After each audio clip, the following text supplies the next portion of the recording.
padrão interno. Por que eu estou colocando essa questão do padrão interno? Porque tem um exame muito importante na nossa área, que é o exame de alcoolemia, né?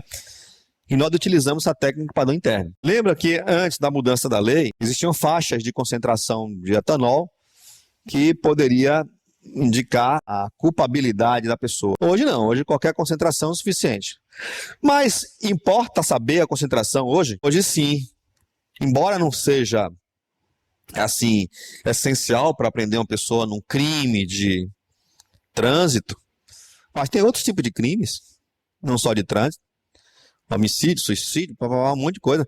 E você saber a concentração do etanol no sangue é importante, porque a concentração do etanol do sangue modifica o comportamento da pessoa, de euforia até agressividade, né? Então, a medicina forense estuda isso há muito tempo e sabe que a concentração é importante. É diferente da concentração num homem, numa mulher, tudo isso modifica. E exatamente.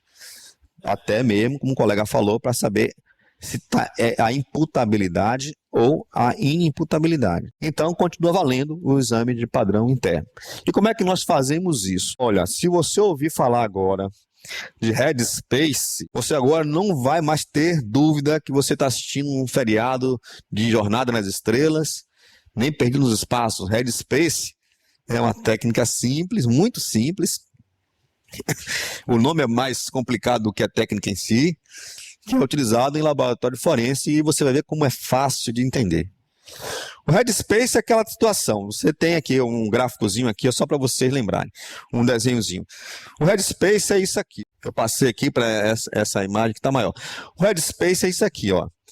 Lembra do sangue, alcoolemia? Ah, beleza.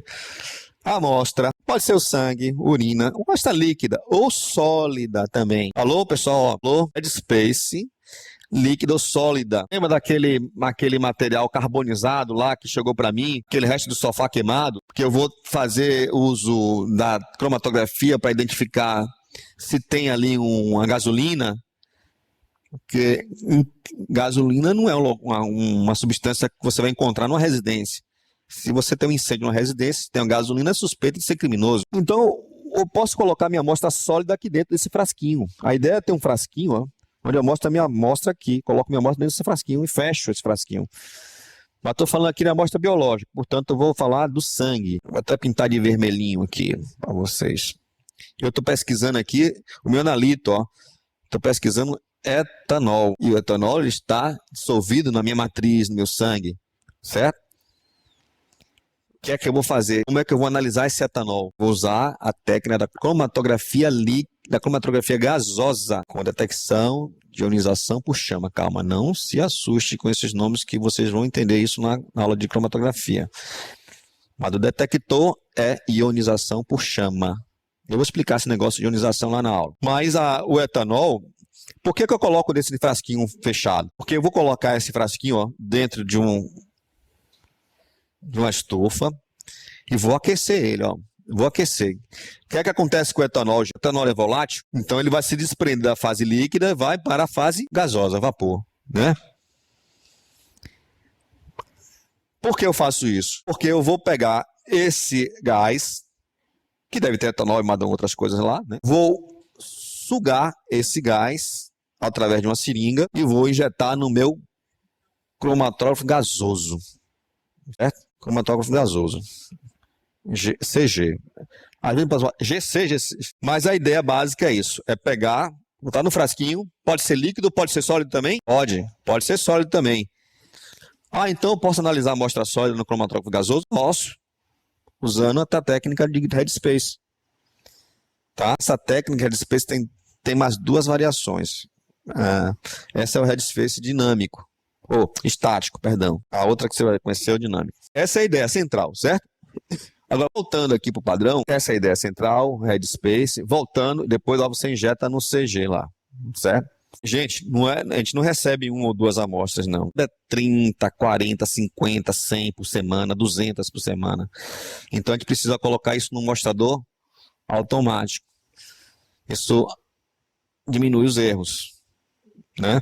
Estou falando isso porque a questão que vem na frente vai falar sobre amostrador automático. Tá? E esse aqui é o equipamento, o CG.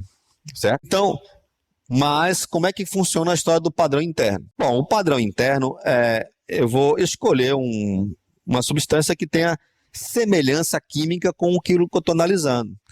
Se eu estou analisando o etanol, eu vou escolher uma substância que tenha aproximação a ela, que no caso aqui eu escolhi um álcool, o isopropanol. Se você escolher a mesma substância, você vai entender por quê. Você vai usar o álcool também para fazer a curva, mas você precisa de um padrão interno. Você vai usar o álcool como se você fizesse aquela curva, como se fosse um padrão externo. Mas você além do padrão externo, que é o próprio álcool, você vai ter um padrão interno que é uma substância semelhante a ela. Você vai ver por quê. Então você vai preparar uma solução com esse padrão interno para você adicionar a sua curva de calibração. Então vamos ver que você tem seu frasquinho lá de Headspace, né? Você tem lá o seu sangue, você vai adicionar uma quantidade de sangue a essa amostra, você adicionou uma quantidade de sangue, 100 microlitros, né? 100 microlitros. Aí você vai fazer o quê? Bom, agora você vai adicionar o seu padrão também, você vai colocar o seu padrão lá dentro, você vai colocar lá o isopropanol lá dentro, certo? Você tem aqui o sangue, você tem aqui uma quantidade de isopropanol, certo? O padrão interno é o isopropanol. Vai na amostra. Não, aqui não é a amostra ainda. Mas aqui não é a amostra, aqui eu estou preparando a curva. Mas vai na amostra também. Aqui eu vou preparar uma curva, é o semelhante. Agora eu vou preparar a curva com o etanol. Agora eu vou pegar o etanol puro em água, isso é tudo para preparar a curva, né? Então você tem o sangue, tem o isopropanol e tem o etanol aqui. Só que aqui eu preparo o etanol, em concentrações diferentes aqui. E no caso eu escolhi 5 concentrações. Porque eu não sei como é que vai vir minha amostra. Eu não sei como é que ela vai vir, que concentração ela vai vir. Então tudo isso eu estou preparando só para comparar, para preparar aquela curva. Certo? Preparar aquela curva. Mas só como a minha resposta agora não é um gráfico assim de plotagem. A minha resposta é num CGMS, com picos. Então você vai ver como é que funciona. E o etanol, em diversas concentrações. Eu não boto isso de vez, eu coloco uma amostra, eu faço uma para essa, 3 vezes, na verdade, eu faço até 3 vezes. Eu faço uma para essa, faço uma para essa, faço uma para essa, faço uma para essa, e tudo isso aqui eu vou fazer repetindo 3 vezes, cada uma delas aqui. No mínimo 3 vezes, mas isso é para poder obter dados estatísticos de erro, né, certeza, desvio padrão, para dar um tratamento estatístico. Então eu vou fazer isso, eu vou preparar então no mínimo aqui 5 amostras. Vou preparar 5 amostras. Cada uma delas tem sangue puro, cada uma delas tem meu padrão e tem uma concentração diferente de etanol. Eu vou multiplicar por 3, então é 3 vezes 5, 15. Aí, observe agora que você vai ter a resposta do seu padrão. Agora você vai ter, aqui você tem sua curva de calibração, e aqui você vai ter a resposta do equipamento. Vai ser assim, ó. Você vai ter um pico do seu padrão interno, isopropanol, e você vai ter o pico do etanol, certo? O padrão interno, lembre-se que o padrão interno eu coloquei uma quantidade fixa, 500 microlitros, em todas as amostras. Portanto, o pico dele tem o mesmo tamanho. Concorda comigo? A resposta do equipamento vai ser sempre igual para o isopropanol. Mas a resposta para o equipamento, para o etanol, não vai ser a mesma, né? Então, vamos supor que essa relação aqui seja para esse, porque eu escolhi esses 3 aqui. Só para mostrar o seguinte. O que é que você vai ter lá? A sua relação da concentração do etanol, você vai relacionar com a razão da área dos picos. A área do pico do etanol dividida pela área do isopropanol. Por que eu estou falando de área, gente? Estou falando de área porque eu estou falando de cromatografia. Cromatografia não dá resposta como uma espectrometria, como aquele gráfico de absorbância, né? Que você vai lá na curva de absorbância. Cromatografia me dá resposta em picos, né? Então eu tenho que ter outra forma de relacionar. A forma mais adequada é você relacionar a área, porque a área tem a ver com a concentração. Quanto maior a área do seu pico, maior a concentração do seu produto na amostra. Então, Ao fazer essa relação aqui, ó, de área do etanol com o isopropanol, você tem a sua curva de calibração. Agora sim, você vai pegar a sua amostra, que você não sabe qual é a concentração que está, de etanol, vai injetar junto com o seu padrão interno. E vamos supor que a concentração, a razão de área lá, seja de, quando você injetou, seja de, por exemplo, seja uma razão de 2, da sua amostra suspeita lá.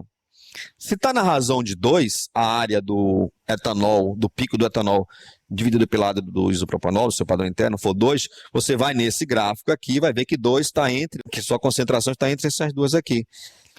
Você não vai fazer isso com gráfico. O computador, ele vai fazer o cálculo para você.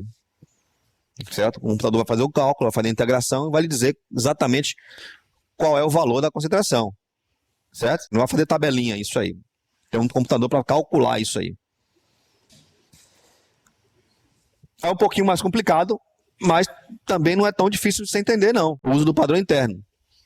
A única coisa que eu mudei aqui foi a forma de aquisição da resposta do equipamento, que o outro é no espectrofotômetro, e esse agora é uma cromatografia, que me dá a resposta em picos. Por isso que eu uso a área, em vez de resposta do equipamento. Só complementando, Débora, só para... Aqui já seria um exame mais prático, onde você pega a amostra do sangue, adiciona o seu padrão interno, tudo isso no frasquinho, né? Vai o sangue, vai o padrão interno, que pode ser outro álcool, não precisa ser só isopropanol, não, pode ser butanol, que tem que ter semelhança com, tem que ser álcool, né? Que tem que ter uma cadeia não muito grande. É um padrão interno. Adiciona a sua amostra, seu padrão interno, passa a curva, e aí depois você vai ver a área desse pico com a área desse pico aqui, ó, que é o padrão interno, ó. O padrão interno é o isopropanol. E aqui o seu analita. O computador vai ver, calcular a razão entre as duas áreas aqui e vai dizer que o valor está naquela faixa de concentração tal. É isso. Entendeu? Beleza. Eles estão se tornando aí, ó, peritos de laboratório também. Daqui a, quem sabe, no futuro próximo, a gente vai colocar os laboratórios no interior também. Pelo menos algumas técnicas a gente pretende colocar, interiorizar, né? A técnica da cromatografia, por exemplo, é uma técnica que a gente quer colocar às mãos dos peritos do colega do interior. Tem muitos exames que nós fazemos com a cromatografia. Portanto, é muito importante a utilização da cromatografia. Você te perguntou, Débora, o que? A Débora está perguntando qual a técnica que nós mais utilizamos. Cromatografia, e vai cair uma questão de cromatografia. Eu tô vendo essa questão lá. Essa questão de cromatografia cai porque é a técnica que a gente mais usa, gente. Isso no Brasil todo, no mundo todo. Entendeu? Cromatografia. Sim, cromatografia é uma outra aula. É uma outra aula. Gente, eu não poderia deixar de falar da técnica de headspace, que eu já falei para você, essa técnica de headspace, como ela é simples, mas ela é uma técnica que tem algumas limitações. Portanto, com o tempo foram se desenvolvendo, melhorando, otimizando essa técnica. E a partir do headspace estático se desenvolveu a técnica do headspace dinâmico, que a gente vai ver na questão na frente. Para melhorar ainda o headspace dinâmico, foi desenvolvida uma técnica chamada microextração em fase sólida. Apesar do nome ser assim um pouco mais complexo, mas ela é tão simples também de entender. Mas observe agora a situação. A questão é que eu recebia aquelas amostras sólidas no laboratório, ou uma amostra biológica, coloquei o headspace, mas eu não consegui identificar nada. Meu laudo pode sair como negativo? Pode. Pode sair como negativo. Mas pode ter ainda alguma coisa ali dentro? Pode. Pode sim, porque a minha técnica tem limitação. A minha técnica tem uma sensibilidade limitada. Certo? Para aumentar a sensibilidade da técnica, se desenvolve, no caso do Headspace, foi desenvolvida essa técnica de microextração em fase sólida. Ela aumenta a sensibilidade da minha técnica. Então, o que era negativo no headspace estático pode passar a ser positivo nessa técnica aqui. O resto de material coletado no local de incêndio, você concorda comigo? Se o cara colocou incêndio, se o cara usou gasolina para queimar uma empresa, um carro ou algo semelhante, você concorda comigo que a gasolina praticamente foi totalmente consumida, né?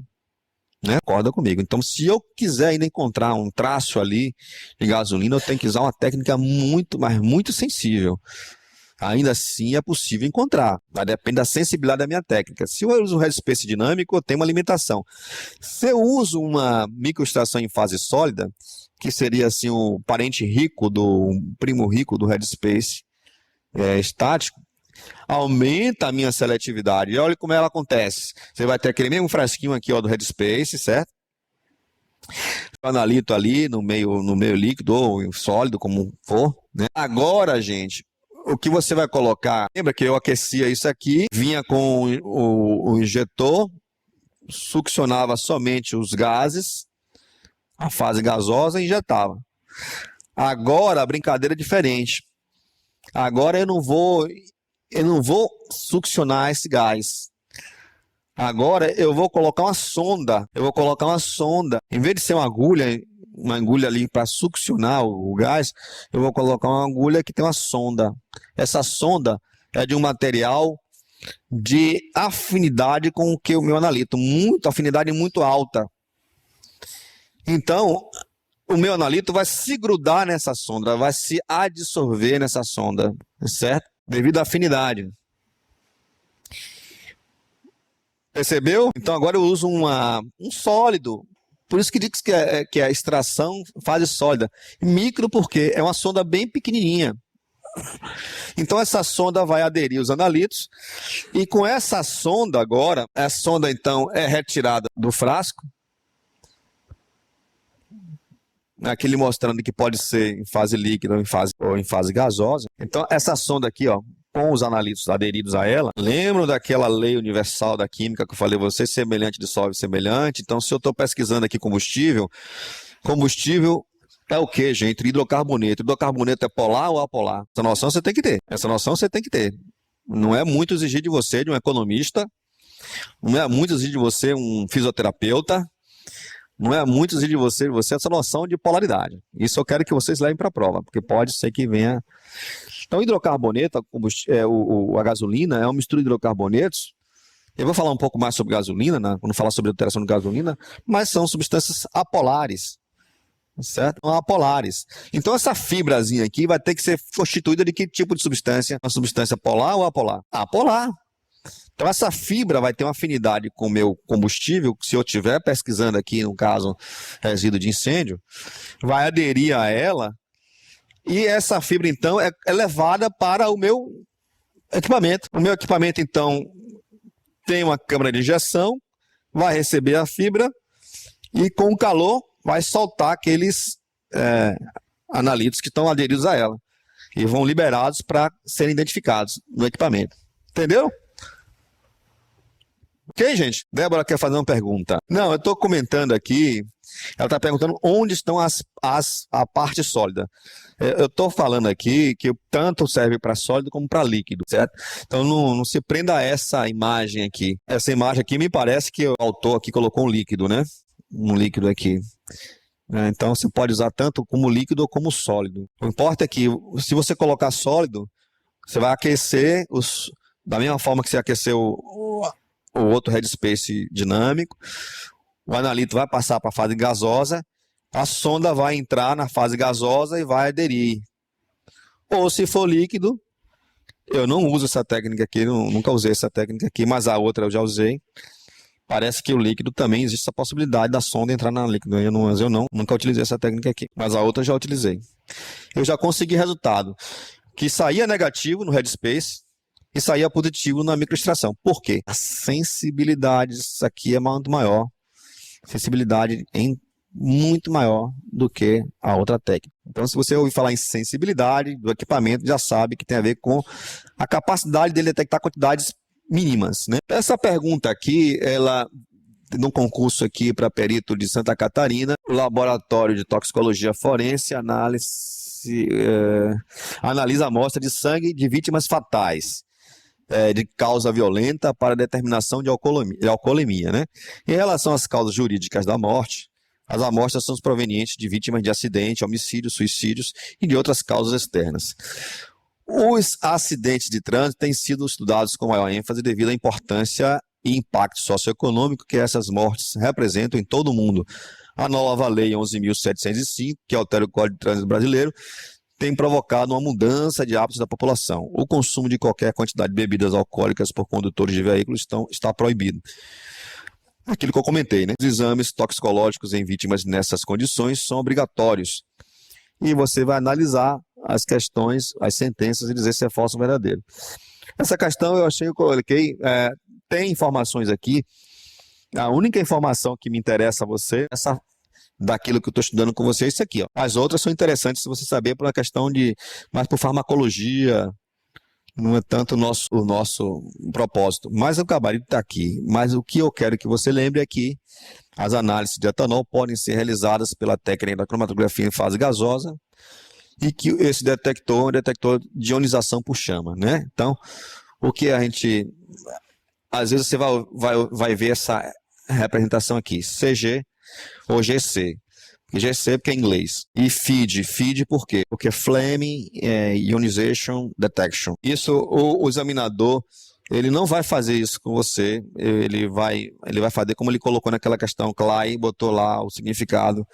Dificilmente ele vai colocar a sigla e deixar que você se vire. Porque foi uma prova para perito químico, por isso que ele deixa a sigla lá, que o perito químico tem que saber, mas o perito criminal... Diga, como é seu nome? A Débora está perguntando se poderia ser outro detector. Poderia ser, sim. Poderia ser outro detector. Espectrometria de massa. Esse seria outro detector que poderia ser. Mas o custo dele, para a finalidade dele, o de ionização de chama é mais barato e se presta muito bem para a complexidade do etanol, que é uma molécula bem conhecida, bem fácil de detectar. Então não é tão recomendado usar um espectrofotômetro um espectrômetro de massa. Mas a gente vai falar isso, viu, Vanessa, um pouco mais quando estudarmos a cromatografia. E aqui também tem outra questão do padrão, né? Essa aqui também falou de padrão. Então essa aqui é a verdadeira, né? Aqui, olha a pegadinha que ele fez aqui, ó. É frequente a utilização de padrão de cocaína como padrão interno nas análises de etanol pela técnica de cromatografia gasosa, sendo importante para cálculo das concentrações relativas. Tudo que ele falou aí está certo. É certo o quê? Cocaína, gente. Isso. Isso, o padrão interno, ele tem que ser de mesma natureza daquilo que você está pesquisando. Então, você vai usar cocaína para você analisar etanol, pelo amor de Deus, né? Então, não. Então, você usaria frequente a utilização de isobutanol, de propanol, butanol, álcool. Se ele botasse aqui um álcool ali, aí pronto, estaria tudo certo. Então, aqui você tem condições de responder essas duas questões. As outras duas questões são mais relacionadas à parte farmacológica, então não me interessa discutir aqui com vocês. E o tempo está correndo, e eu ia parar para... Mas eu não estou... Tempo corre. Bom, gente, para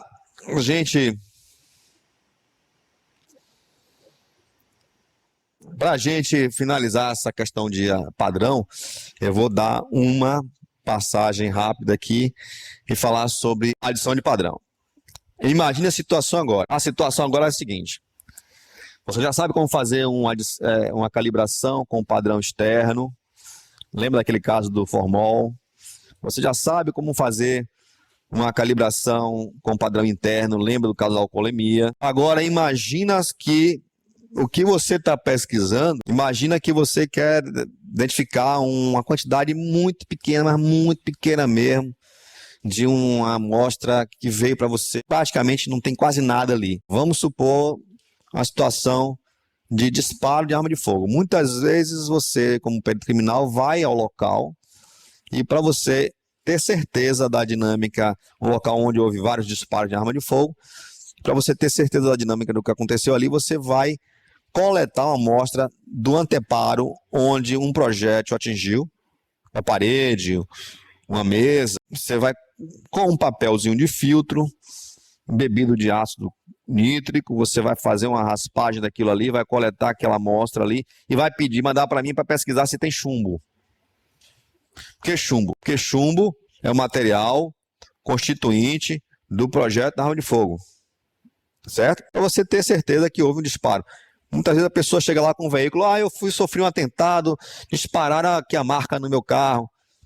Aí você vai, tá bom, é marca de arma de fogo, vamos ver. Aí você vai passar lá um SUAB, né? Um papel de filtro, vai coletar, vai mandar para mim lá no laboratório identificar, pô, será que tem chumbo aí? Pesquisa de chumbo. Porque com chumbo você tem como inferir que aquilo ali se trata de um disparo. Então, a amostra é de uma composição desconhecida, difícil, né? Complexa. E a sua espécie que você vai pesquisar, absorvente, que eu falo que está absorvendo, vai absorver a resposta do seu equipamento, tem a concentração muito baixa. Muito baixa. Então não tem como você utilizar aquela técnica de padrão externo. Não tem, que é muito pouco mesmo. Aí o recurso é você usar a técnica da adição do padrão. Aqui você tem a sua amostra problema, aquela amostra que tem quantidade muito pouca de chumbo, por exemplo, né? Chumbo é PB na química. E você vai então adicionar concentrações de solução. E agora você vai adicionar concentração de solução de chumbo também.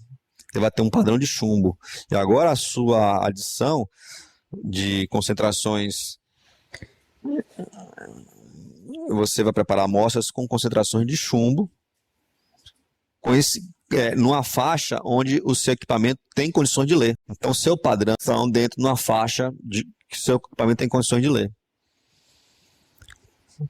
Então, a adição de padrão é isso. Você vai colocar a sua amostra em cada uma dessas soluções que você sabe que você tem lá, vamos supor, 2%, 4%. Adiciona a sua amostra em todos os seus padrões. Com isso, você vai ter uma faixa de resposta, certo? E nesse gráfico aqui, com a projeção desse gráfico, você pode, então, calcular a quantidade do seu analito. Não é assim, mais ou menos, que funciona a adição de padrão. Então, quando você tiver quantidades muito poucas, né?